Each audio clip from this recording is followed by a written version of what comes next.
Hello book reading friends, welcome back to my channel, or welcome if you're new. My name is Mel and today I bring you a show me a book that recommendation. I've been trying to work at my phrasing of the word recommendations because every time I say it, there's just something about it that sounds odd. I always say recommendation and that's definitely not the way to say it. I look this word up at least once a week on Google Translate. It's still not computing. However, I haven't done a community interaction video in a minute now. I haven't done a tag in a minute now, and I feel like this is the best of both worlds because today I'm gonna give you book recs based on what you want. So this is gonna be an interesting video. And before I jump into what this video is actually gonna be about and explaining how this is gonna work, I do need to give a thank you to the sponsor of today's video, which is Book of the Month. Now, if you've been here for a while, you'd be no stranger to Book of the Month and how much I love them. Book of the Month is a super popular and fast-growing online book service for readers. They set out every single month to promote new and emerging authors and help readers find books that they genuinely love. And this is done through a lot of dedication, honestly, because their team vets hundreds of books every single month and gives readers their choice from a curated selection of early and new release titles so that you can basically spend more time reading and less time researching, which is great because there are so many books coming out every single month that it's genuinely super hard to keep a track of. Book of the Month is also risk-free, which I personally really love, so if you want to skip on any month at any time, you can do so. And as always, they were super kind and they sent over all of their picks for the month of August. I have them here. One of the books I was most excited about when I opened the box is obviously The Inheritance of Orquídea Divina by Soraya de Córdoba. This is obviously a fantasy, and in this one, at their matriarch's funeral, the Montoyas receive a truly magical inheritance, but with great riches come great enemies. Another one that I was over the moon excited about because it is one of my most anticipated releases for the second half of the year, and that is The Heart Principle by Helen Huang. After a failed one-night stand, or two, Anna Sun realizes she might have found something rare with Quan Diet, true love. For their contemporary fiction, we have Once There Were Wolves, and in this one, a woman journeys to Scotland determined to save the wilderness, but tragedy bites just as her new life starts to settle. For their thriller is not a happy family. You won't be able to get enough of this twisted domestic suspense of a wealthy family unraveling after their parents are murdered. And last but not least, for their contemporary fiction, we have Damnation Spring, a moving portrait of a family struggling to make ends meet in a logging town divided over the fate of its forest. And so if you do want to sign up to Book of the Month, I will be leaving my link down below as well as my code, and you can use the code MelReads to get your first book for $9.99, which is a steal. So as always, thank you to Book of the Month for sponsoring this video. Let's get right into explaining what exactly this video is all about. All right, you guys, I am super excited about this one. Again, haven't done a community sort of video in a minute, and I saw this go around a lot about 3 months ago, and as always, I'm late to trend. I always do stuff after people do it. I went to my Insta stories and I basically put up a picture. You guys asked me, show me a book that, and today I will give you the answer. And when I tell you that the responses were aplenty, the responses were aplenty. There were a lot of replies for this particular video. So I'm gonna try and run through a lot of these, give you back some recs. There won't be any synopses. Let's get into the books you want me to show you. As I scroll through these, I am now realizing how much more harder this is going to be than what I was anticipating. So let me just scroll through these and just stop here. Show me a book that you gave 3 stars to. That is easy, and that is the last book that I read. I literally finished this last night. And that is The Final Girl Support Group by Grady Hendrix. Now, I have a lot of qualms with Mr. Hendrix with this book because it felt like a Costco version of Scream 4 in a lot of different elements. I know some people are gonna fight me in the comments about this one. However, I really didn't end up loving the execution for this. The last third of this book gave me whiplash. I had no idea where to look, what to take in as truth, and it was done in such a messy way. I just wanted this book to be over. Again, it still had a lot of great things. Don't get me wrong. There's a lot of things in here that I loved, but there was still a lot of things that I hated. It ended up being a 3-star for me. Maybe this will be more fun than I was anticipating. Show me a book that makes you think of happiness. It might be bright, colorful, etc. I don't know if this will be a surprise to a lot of you, but that is Percy Jackson, and this could go either for the first book, The Lightning Thief, or the entirety of the series. I just have a lot of great memories tied to this. I found the book series as the first movie was coming out. I know, it's a failed movie franchise, but let's just look past that because the books are incredible. I love the world that Rick Riordan just built with this one, the way that the characters interact with each other. The quests are filled with adventure and uncertainty and self-questioning. I love the message about ADHD and dyslexia on this one. I think the message that it sends out to both kids and adults and young adults alike is really beautiful. I genuinely get happy whenever I think about Percy Jackson, and I'm so glad that I've started my reread because, again, I'm annotating the books, I'm having the best time, and it just feels great to be back into this world. Show me a book that has a main character most like you. Oh god. Oh no. Oh god. Oh, you know what? It's actually this book right here, which I literally just finished a few days ago. I love that I'm probably gonna bring up all of my current reads. However, from Look Up With Love by Mariana Zapata, first of all, it was my first Mariana Zapata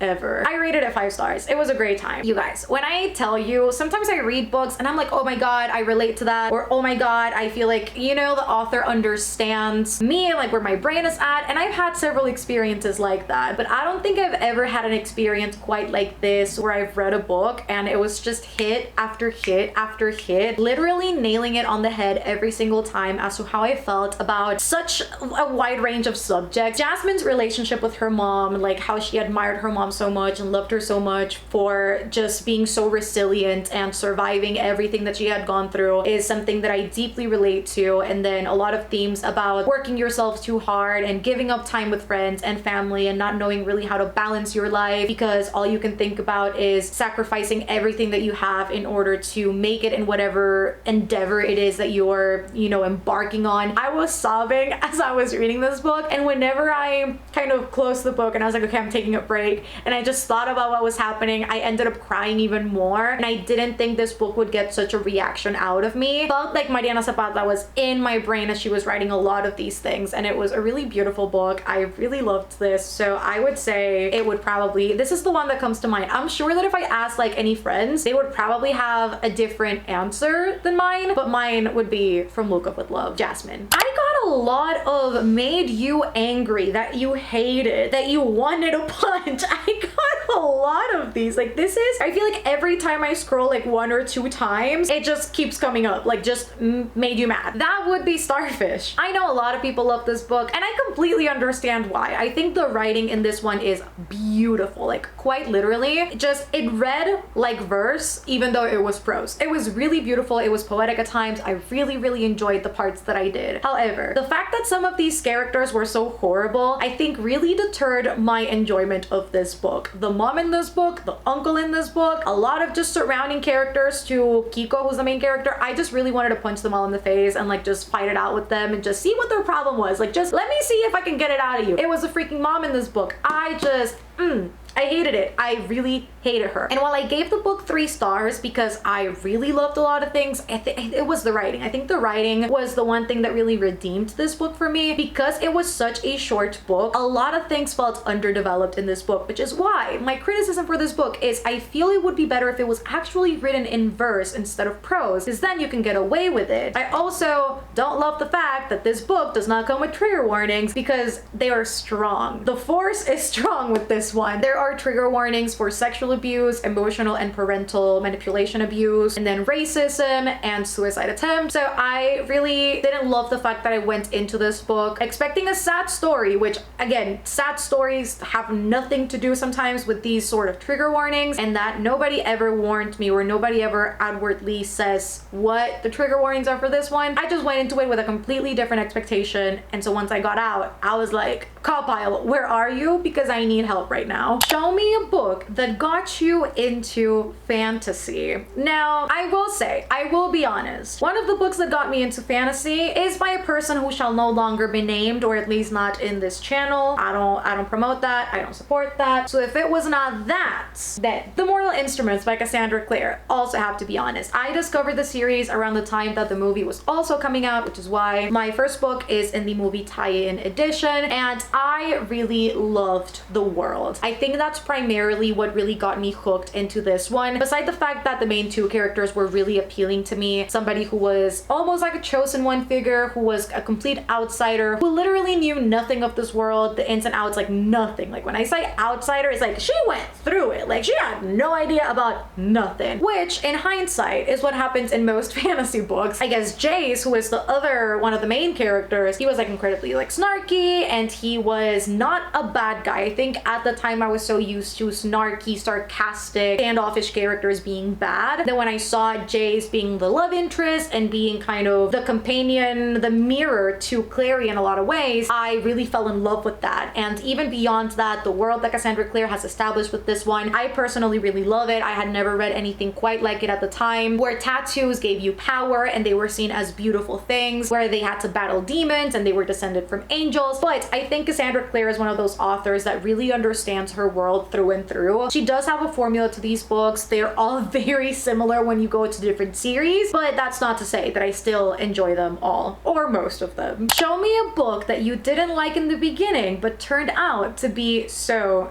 good. Hello, Mr. Alex Michaelides. I listened to this audiobook and I had a second of victory there where I knew how to pronounce his last name and now I forgot. However, The Silent Patient by Alex Michaelides, I'll say it like that so as to not get it twisted in my brain. But this is a book that its first half, I was bored out of my mind. I had no idea what was happening. I was so confused as to why the book was being executed in the way that it was. I felt a lot of things didn't make sense to me in that first half, and then that second half really turned it around for me, started making a lot more sense. My theory turned out to be correct. I guessed the plot twist, which I really pat myself in the back for it because I just felt really accomplished by doing so, though for some people it might have been predictable. For some others, I know it didn't seem like it, but this definitely had a turnaround at the end and it was messed up. I know again a lot of people didn't like the perspective or the twist in this book. However, I think it was something that I had been itching to find and read for a long time, and so when I finally got it in this book, I was really glad because I was really looking for that specific trope. I can't say what it is because again, it's really hard to talk about this book without giving it away. I will say I had been looking for this particular trope, for this particular sort of like writing. It was really good. It really messed me up. Show me a book that made you blush. For some reason, the first and only book that popped into my head is From Blood and Ash. So I think the circumstances around why it made me blush is, I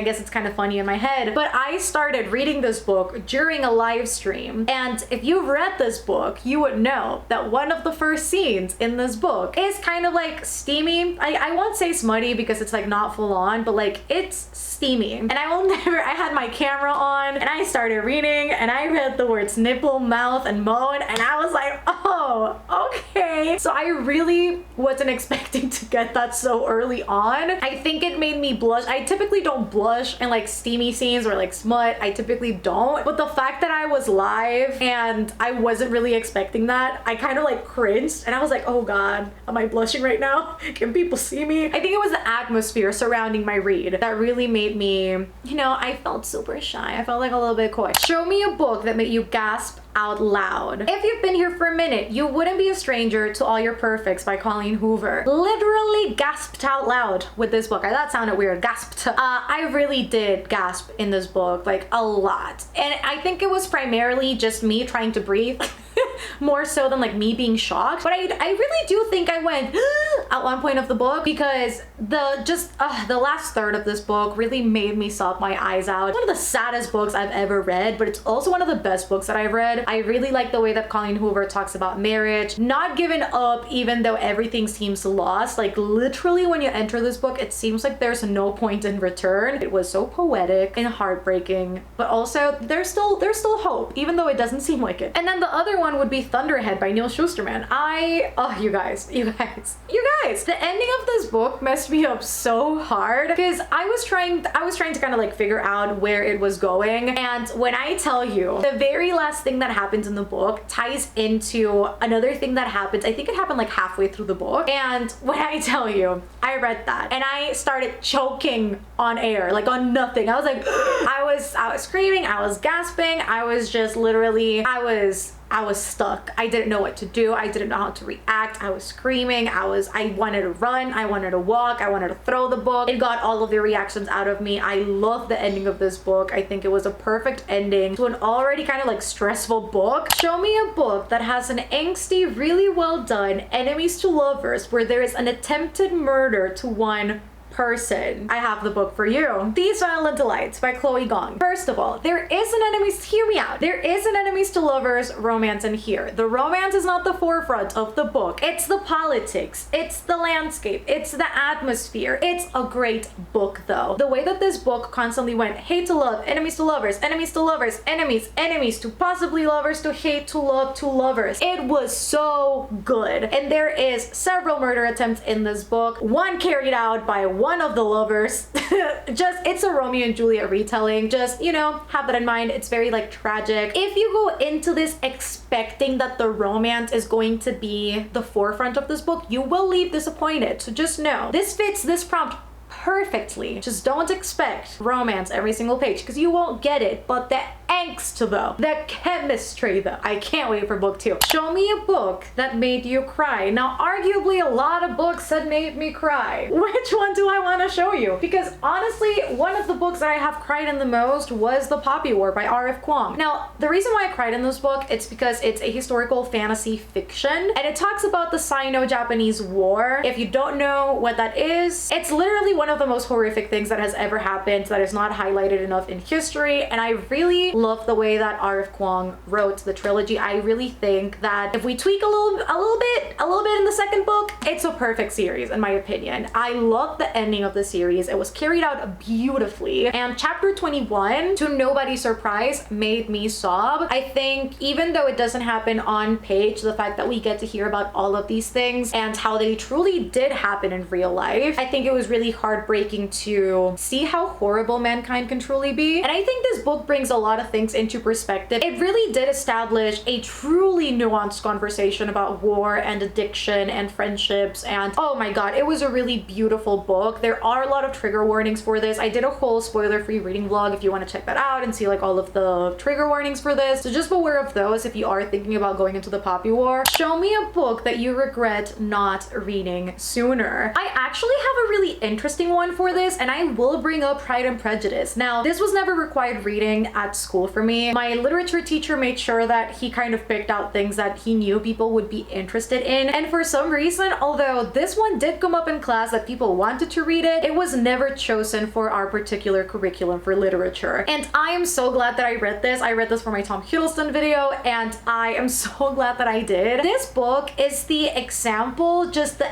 excellency of a classic that stands true no matter what age you are in, and I mean like year. It truly is a timeless classic. Like the cover says, it really is timeless. The commentary about society and status and marriage and being a woman and what it means with all of the expectations that society puts on you. It was so beautifully done, and it truly makes me want to read more Austen. She might become my favorites. Like, I just really freaking love this book. It was so beautiful. The romantic tones to this, again, all of the commentary, the characters, everything flowed so beautifully and nicely for me that I really, because I've had this book for a minute on my shelf and I've been meaning to read this for a while now because I loved the movie. I really wish I had read this sooner than I did, but I think everything happens for a reason in the time where it's supposed to happen. So I'm really glad that I read this. Better late than never. And I know this is going to be one of those books that I just reread time and time again. Show me a book that you would want to read for the first time again. No questions asked. Ace of Spades by Farida Begayimide. I want to read this book over and over and over again, and I want everybody to read this book over and over and over again. Oftentimes I think I read books, I love books with commentary on them. Like, doesn't matter if it's fantasy, if it's sci-fi, whatever it is, I just like books with substance, with meat. I just like them to be juicy in what they're trying to do, establish, and comment on. I love that. But a lot of the time they are executed in a way where the commentary is so forceful that the reader doesn't want to take in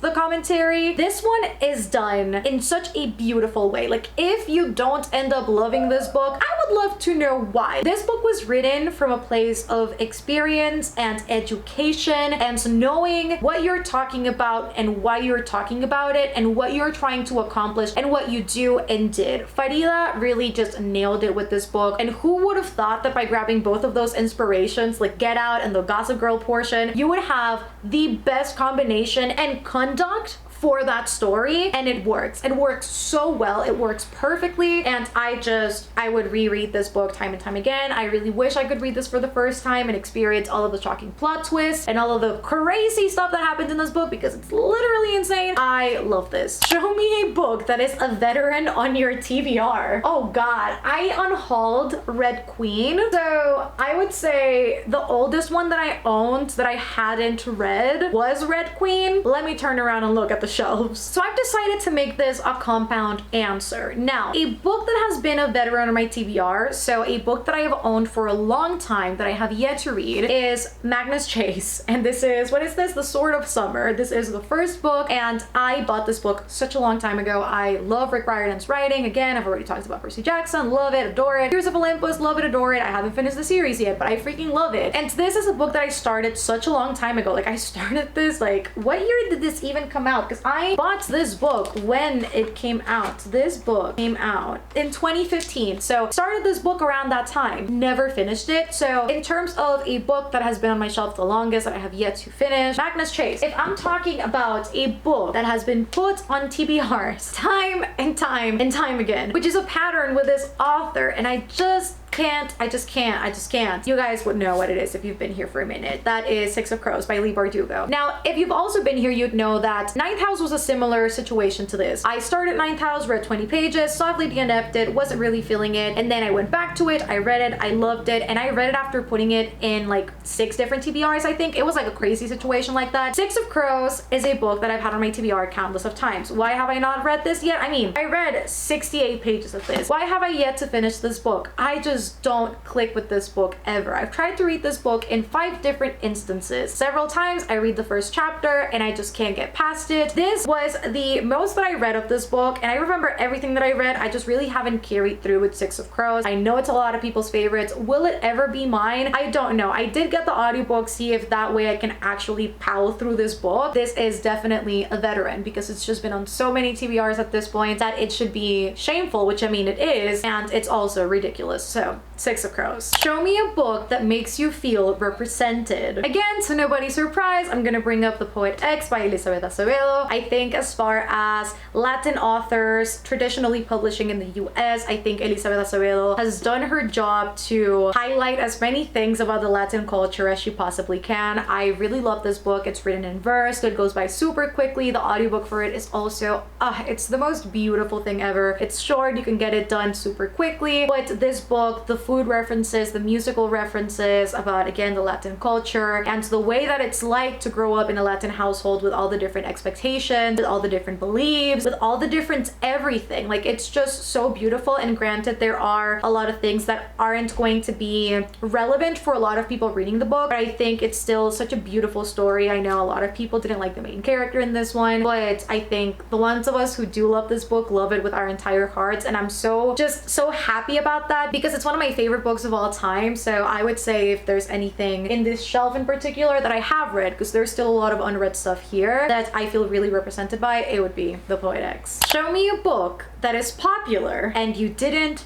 like it. There's so many of them. Miss Dani Brown. I apologize to you, Dani, and to Miss Talia Hibbert too, because she can write a mean romance, and to everybody who loves this book. I really genuinely apologize. I shouldn't have to apologize for not liking a book, but I'm still doing it anyway because I know a lot of people love this book, and I didn't vibe with Miss Dani because of the way that this book was written, because this book is not about Dani. This book is about Saf, and I stand so strong in my opinion of this because as I read this book, I knew nothing about Dani and everything about Saf. She felt like a plot device to Saf's story. She felt like a side character to Saf's story, and I never really saw Dani take front and center even in her own story, which was a shame in my opinion. I know out of all of the Brown Sisters books, typically this is the fan favorite. Not in this house, unfortunately, so this is a book that everybody loves. I didn't really love it. I still gave it 3 stars. Show me a book that has dragons in it. Oh boy.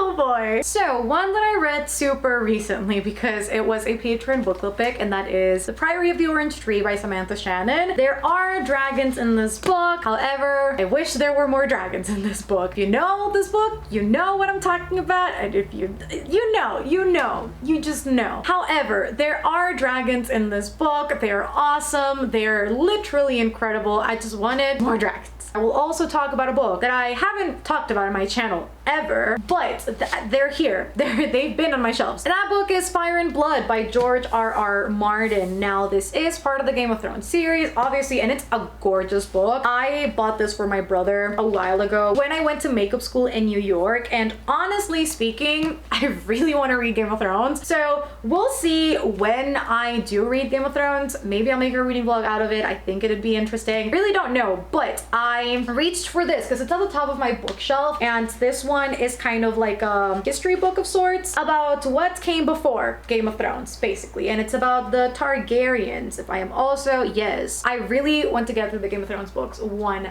day. Probably gonna buy them in hardcover though, because that's just what I do. Show me a book, and this one came up a lot, that has the most beautiful naked cover. This is definitely gonna be one of those book box books because, I mean, there's obviously hardcover books that I own that have designs underneath the dust jacket, but I think the most beautiful ones are always the ones that come in book boxes. So I will say the Fairy Loot edition of Witches Steeped in Gold is gorgeous. This, without its dust jacket, like, it's beautiful. It looks like one of those really old classic books that you'd see in like your great grandma's like library. If not this, I do have to admit, the naked edition of From Blood and Ash. This is ridiculous. Should not be legal. It's really gorgeous. I love when hardcovers have foiling underneath. So I would say these two like instantly come to mind when I think about really beautiful books without dust jackets. Show me a book that means the most to you. And those are The Invisible Life of Addie LaRue and Strange the Dreamer. Both of these have lyrical writing. Both of these are really poetic, really slow books, very beautiful,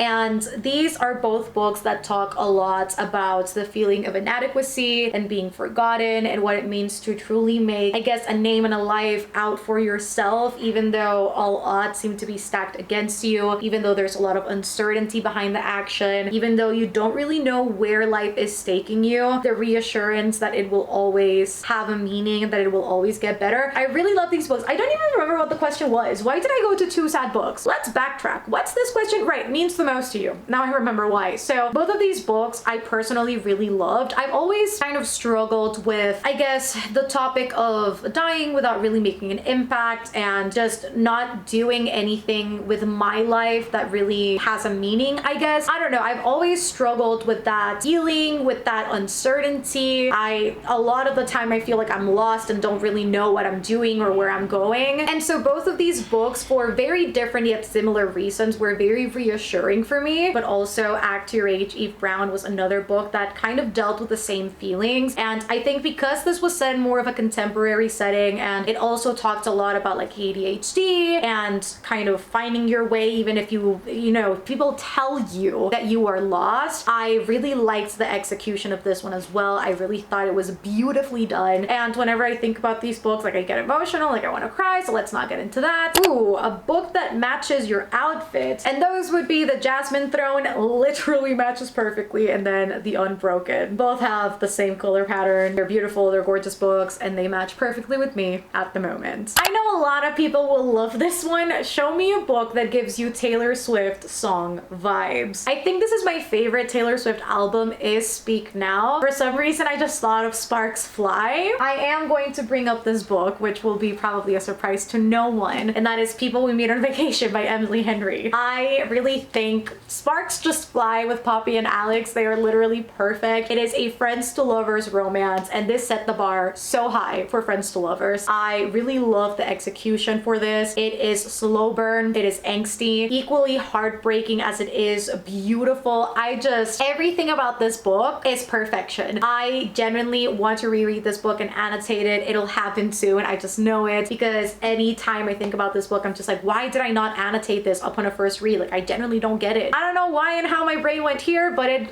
this is the final destination. Show me a book you want to read so bad, but you are scared to hate it. I am not going to lie, and it is a book that I am still in the midst of. I was loving it while I was reading it. It was just so much slower than the first one. This is Shadow of Night. It's the second book in the Discovery of Witches. I'm so scared to keep reading this book and hating it. I'm so freaking scared, you guys. So I really need to go back to this and finish it. I am 194 pages in. You can already see there are tabs in here. So I you know what? Maybe I'll pick this up this month. I need to finish this book. I want to go back to this. I want to see how it wraps up. I want to see how the series ends. I'm scared out of my fucking minds though. Somebody come help me. Somebody read me the book. Show me a book that somebody couldn't pay you to read again. Den of Vipers. Point blank. I don't think I need to say anything else. And last but not least, I think this is a great note to end it on. Show me a book everyone should read. Amari and the Night Brothers by B.B. Alston. If you have not read this book, I don't know what you're doing. If you asked me on the Show Me a Book That, a book that will get me out of a reading slump, if you asked me about a book that has a great magic system, if you asked me about a book that made me happy, if you asked me about a book that made me cry, if you asked me about a book with POC representation, if you asked me a book with adventure, Amari and the Night Brothers, this book is perfection. Go read Amari and the Night Brothers. I love this book so much. I think if you grew up reading, you know, middle grade fantasy books that have great magic systems, books that are exciting and that have great quests and that are just adventurous, have amazing characters, have great plot twists, you will love Amari. This is a book that you could read no matter your age. I absolutely love this. B.B. Alston absolutely nailed it. The second book has been announced, Amari and the Great Game. It's beautiful. I can't wait to see this in person. I just know they're going to nail it so hard. And that is all the time that I have for you guys today with the Show Me a Book That challenge. I hope that you guys enjoyed this. If you did, give it a thumbs up. Comment down below if you have any particular books. My neighbors are going at it. Oh my god. If you have any books that you think would fit these prompts perfectly, leave